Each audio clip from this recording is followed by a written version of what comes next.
গণপ্রজাতন্ত্রী বাংলাদেশের সংবিধানটাকে আমরা খুব সহজে কিভাবে আয়ত্ত করব, এটি ছোট্ট একটি ফর্মুলা আপনাদের সঙ্গে এখন শেয়ার করছি। আমাদের ফর্মুলাটা হচ্ছে আরিফ খান স্যারের ফর্মুলা আর কি। তো ফর্মুলাটা হচ্ছে 3-3-3-1-1, অর্থাৎ 3 বার 3 আর 2 বার হচ্ছে 1-1। এটি হচ্ছে আমাদের সম্পূর্ণ সংবিধানটাকে আয়ত্তে আনার একটি ফর্মুলা, অসাধারণ একটি ফর্মুলা। তো প্রথম 3 যেটি আছে সেটি হচ্ছে ফিলোসফিক্যাল ইউনিট 3টি, অর্থাৎ আমরা জানি কি আমাদের সংবিধানের 11টি অধ্যায় রয়েছে এবং 153টি অনুচ্ছেদ রয়েছে। এতগুলো কিন্তু মুখস্থ করা আমাদের পক্ষে সম্ভব নয়। এজন্য আমরা কি করব, আমরা যে ফর্মুলাটাকে আয়ত্তে এনেছি এই ফর্মুলাটা অনুযায়ী আমরা এখন পড়ার চেষ্টা করব। তো ফর্মুলাটা কি হচ্ছে 3-3-3-1-1।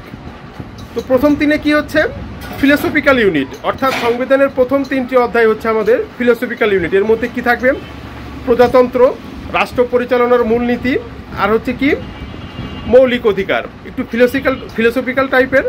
এর জন্য এই 3টি হচ্ছে কি আমাদের ফিলোসফিক্যাল ইউনিট। এরপরের 3টি হচ্ছে কি ইনস্টিটিউশনাল ইউনিট, অর্থাৎ পরের 3টি অধ্যায় আর কি।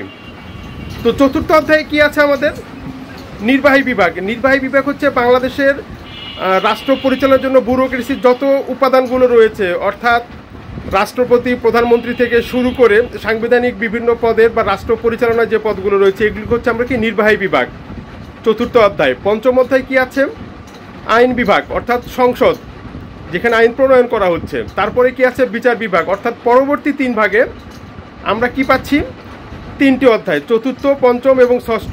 এরপরের 3-এ আমরা পাচ্ছি কি আরও 3টা অধ্যায়। সেটা কি, সেটি হচ্ছে ইনস্টিটিউশনাল ইউনিট, অর্থাৎ বাংলাদেশ সরকারের 3টি ইনস্টিটিউশন আছে এখানে সংবিধানে আলোচনা করা হয়েছে। একটি কি নির্বাচন, তারপরে হচ্ছে কি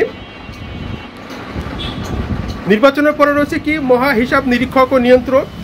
এরপর তৃতীয় হচ্ছে বাংলাদেশ কর্ম কমিশন, অর্থাৎ পিএসসি। এটি হচ্ছে আমার তৃতীয় ধাপের 3। এরপরে আছে 1-1। আমরা আবার একটু রিক্যাপ করি। আমরা কি বলেছিলাম 3-3-3-1-1। আমরা প্রথম 3-এ কি বলেছি 3টে অধ্যায়, অর্থাৎ ফিলোসফিক্যাল ইউনিট আমরা বোঝার জন্য। তারপরটা কি বলেছিলাম আমরা অর্গানাইজেশনাল ইউনিট 3টা। তারপরটাতে কি বললাম আমরা ইনস্টিটিউশনাল ইউনিট। এবার পরের 1 যেটি আছে সেটি হচ্ছে সংবিধান সংশোধনী সংক্রান্ত ইউনিট, অর্থাৎ 1-এ হচ্ছে সংবিধান সংশোধনী হচ্ছে 10ম অধ্যায়। এরপরে যেটি 1 সেটি হচ্ছে বিবিধ, অর্থাৎ অন্যান্য যে বিষয়গুলো রয়েছে। দেখেন সম্পূর্ণ সংবিধানটাই কিন্তু আমাদের 3-3-3-1-1-এ চলে আসছে। এইভাবে খুব ছোট করে ফর্মুলা সাজিয়ে আমরা কিন্তু আমাদের অনলাইন সেশনগুলোকে পরিচালনা করে আসছি। আপনারা যারা খুব সহজে আইন অধ্যয়ন করতে চান, অর্থাৎ আইন বুঝে পড়তে চান, তারা আমাদের অনলাইন সেশনে যুক্ত হবেন। এরকম ছোট ছোট ফর্মুলে আমরা সমস্ত আইন আয়ত্ত করব। আমরা কখনোই আইনের ধারা মুখস্থ করব না, মুখস্থ বিদ্যা আমরা পারদর্শী হতে চাই না, আমরা আইন বুঝে পড়তে চাই।